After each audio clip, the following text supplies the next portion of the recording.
नया नया गहना गुड़िया पहन के झमका दे जेठनिया ये सैया, जेठनिया ये सैया, ऊपर से मेकअप का डाले ले जेठनिया ये सैया।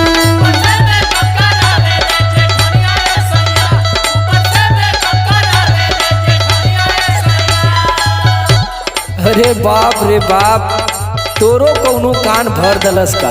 कान ना, ठंडी के दिन आ गइल बा, एगो भैंसलिनो लिया के देले बड़ा। अरे सुना सुना का बोलो? ये हमके लगत है कि परकसवा और परकसवा वो अपने ते ऐसा ही कुछ दिन भर चौड़रा मारन, लेकिन हमरो मेहरारू को बिगाड़ी दी हैं। सुना पहले तू बात हमार सुना। हाँ बोलो। तू का सोचलू कि हम तोरे बारे में ना सोचीला? अरे तू ना सोचेला ना, तबे तो कहता नहीं।